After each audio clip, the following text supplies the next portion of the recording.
What's up, everybody? It's John Sports Odds and Collectibles coming at you with a brand new video. How's everyone doing today in the YouTube universe? I'm in Crafton, Pennsylvania. I'm checking out a indoor flea market called Treasure Trove Fleatique. I found a Facebook ad for a vendor here that sells comic books, and I'm trying to see if there's anything cool inside this indoor Fleatique flea market. And do a quick little walkthrough. Oh, look at that. That's Howard the Duck, VHS. Howard the Duck, the movie. So bad it's good, right? For those of you guys know. So I was on the hunt for, I wanted to see if there are any sports cards, any trading cards anywhere. Right here we see a booth, and there's a Joey Mullen autographed jersey, Penguins jersey. That was $100. A little bit, that's about average, let's just say. But then check this out, and we'll get back into other things about this place. This is awesome.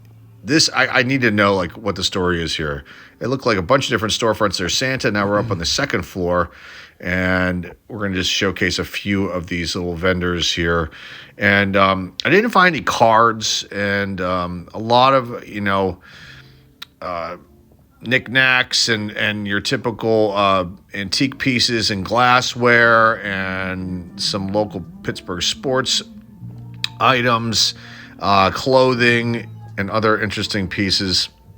Your normal indoor Fleatique type pieces. But I must say, this was a little bit more unique than most of them. It was very clean, and it had a nice vibe. I really liked it.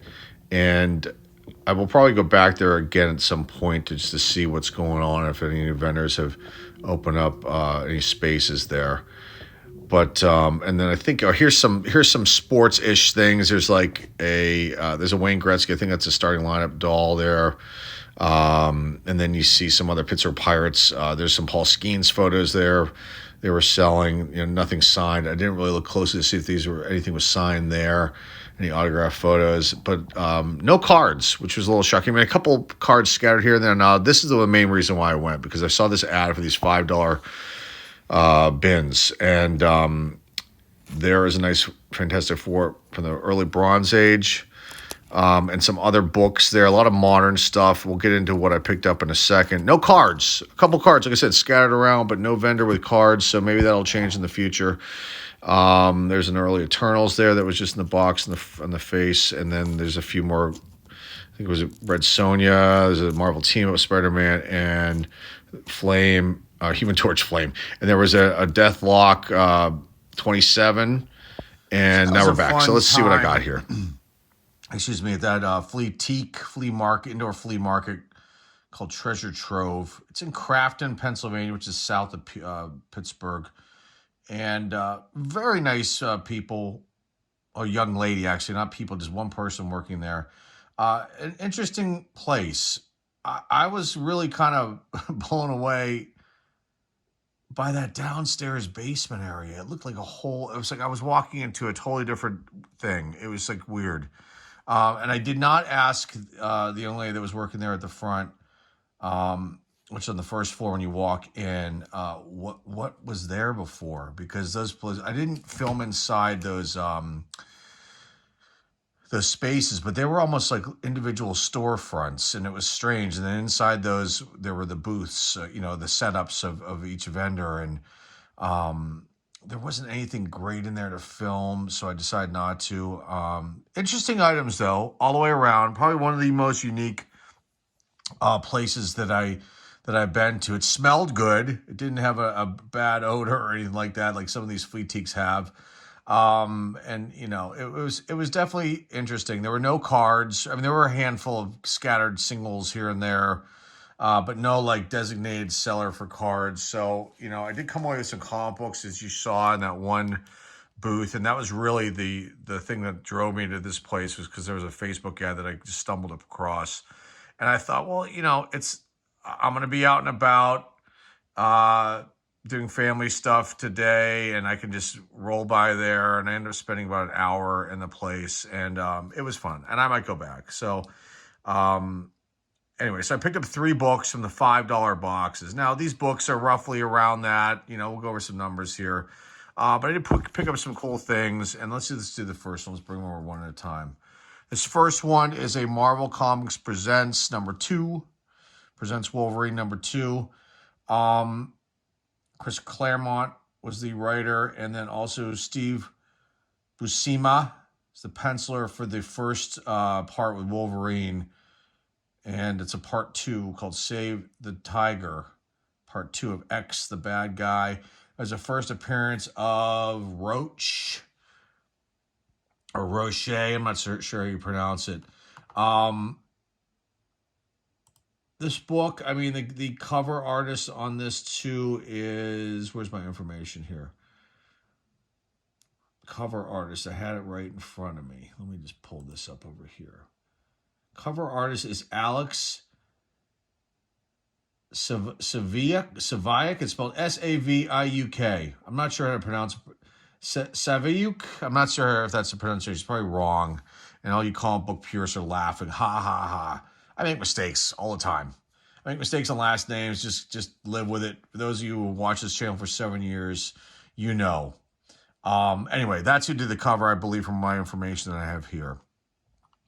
This is not a key book and or anything like that, but it's a cool book on average. You know, it's valued at about almost $8. And this condition is pretty damn good. I mean, if this is to get graded out, it would get a high grade. And these probably minimal cleaning, like a quick press. I think I felt like 2 spine ticks on here. That I could see one. Maybe has a little color break right there. But in general, it's in phenomenal shape, white pages, not a #1. 9/8. One just recently sold at the end of November for $90. So I mean, like, these kind of books, they get put away, and then they maybe it'll get brought out with my grading projects that I plan on doing in 2025.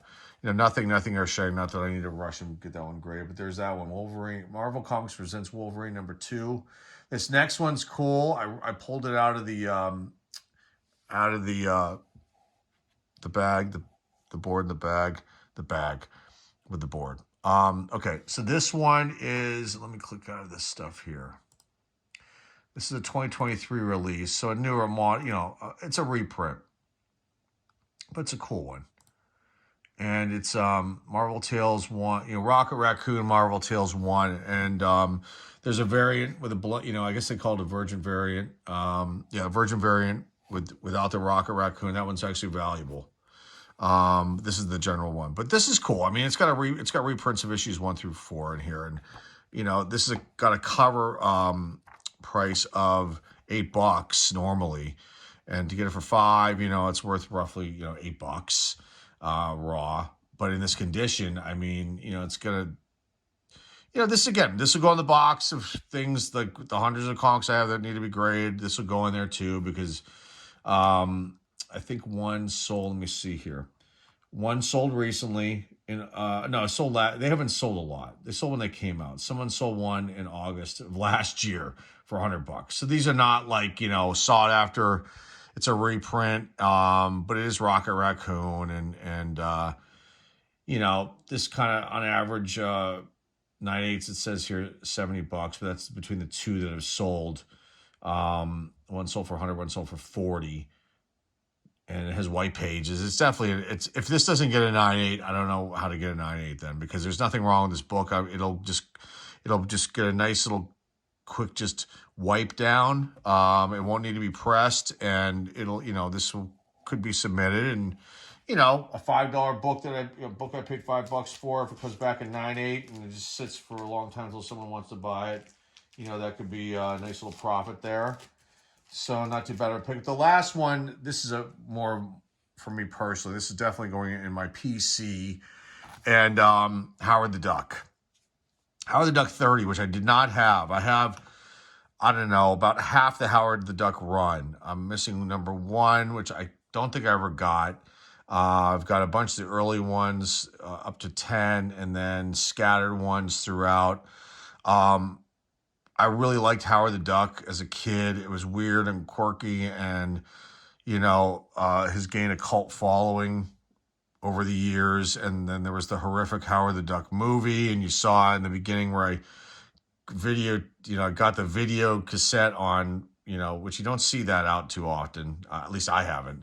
It was kind of funny that this book was in there. And this book, roughly goes for on average about $6. And the condition is really, I think that if this was to get graded, it'd probably get like about a 7.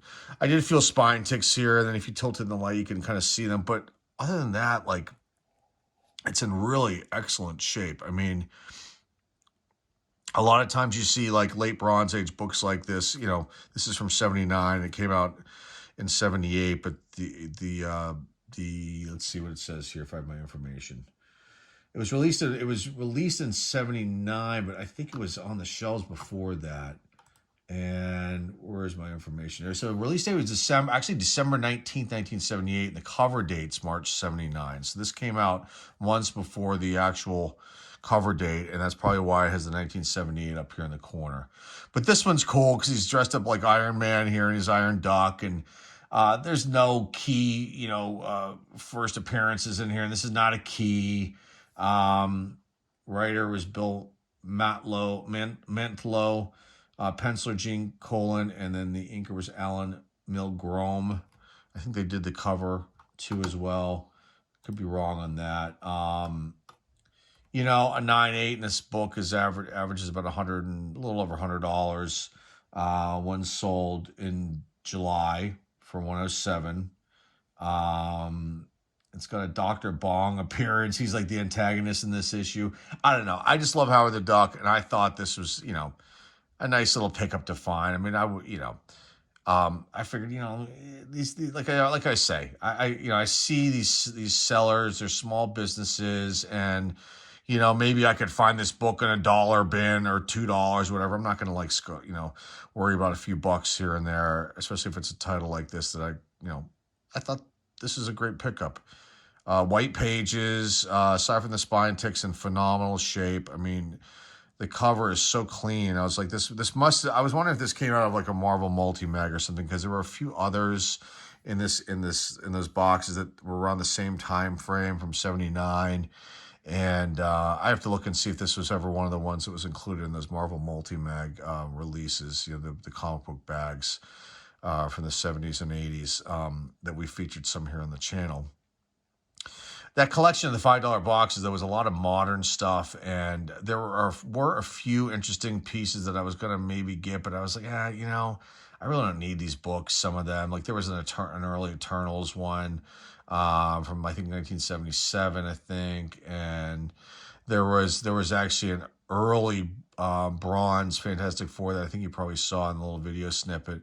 But it was kind of weathered, and there was like a rusted staple, and I thought, it's only $5. Should I buy this? But it's kind of beat up, and I don't really need it. I mean, maybe I'll go back and pick that one up for $5. Maybe I should have, because I've seen that book at an LCS near me for on average about $10 in about the same condition. So I didn't pick that one up. But there were a few other ones. There were a lot of modern stuff, and there were a few slabs that I didn't film.